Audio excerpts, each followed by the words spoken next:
At a time when many are blaming gender issues for the Democrats' big election defeats last week. It's one of the ways the Democrats lost me. You know, like puberty blockers.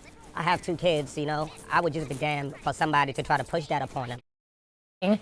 A New York Times op-ed. It's fascinating. You've got to read it. This was a liberal writer who wrote this, nevertheless, that Democratic voters felt betrayed by the Biden administration. Quote, they resent being labeled anti-trans for questioning whether it's right to simply accept what their children say about their gender. So as long as I can remember, I have been a Democrat, but this is the first time where I actually decided, you know what, Black Republican all the way, that is what I've become. So a lot of my friends are also becoming Republicans. Some of them don't know they're becoming Republicans, but they just know they voted for a Republican this time. And who is to say they're not going to do that in 2028? And who's to say they're not going to do that moving forward? Now it seems like the Democrats have just been exposed. We were told Trump is a racist. He's a fascist. It's like Hitler. All of a sudden, he wins the election. Especially since those children often suffer from other mental health issues.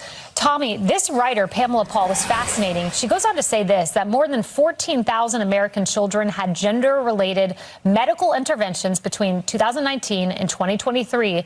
And while much of Europe has been pulling back from gender affirmation model, evidence has emerged that in the U.S., proponents of this approach have let politics color the science. And she goes on to cite a government researcher who had findings that went against gender-affirming care and buried them.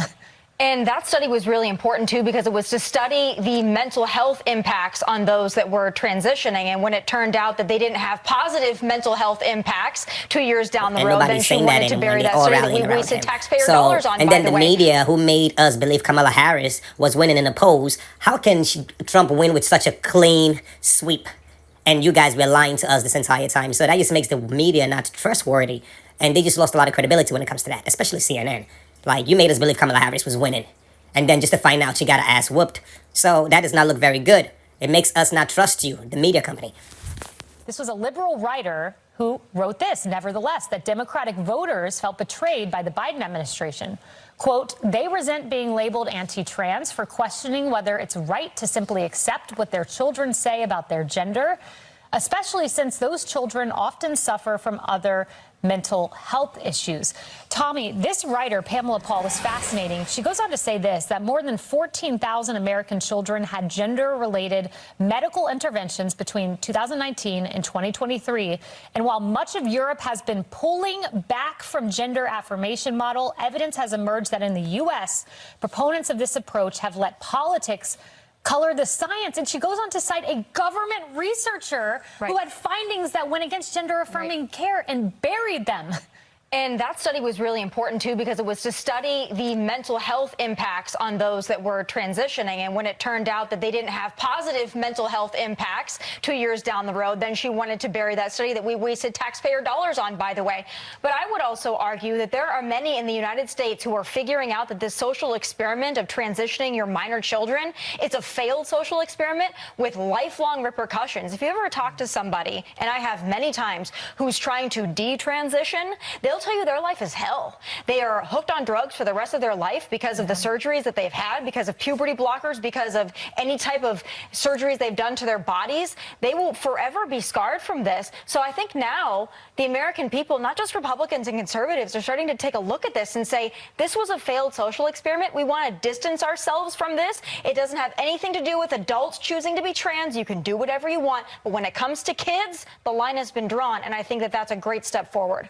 It is. And, you know, Seth Moulton Harris, he said this, Democrats spend way too much time trying not to offend rather than being brutally honest about the challenge many Americans face. I have 2 little girls.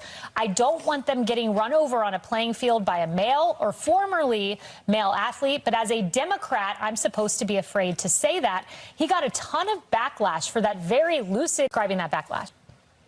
The backlash I've received proves my point that we can't even have these discussions as a party. Instead, we have a wing of our party that shames us, that tries to cancel people who even bring up these difficult topics, and frankly, shames voters. This is the same group of people who told us to defund the police, who told us that there wasn't a problem at the southern border, who told us that inflation was transient, whatever that means, and who told us that Biden was just fine. And they're out of touch with voters.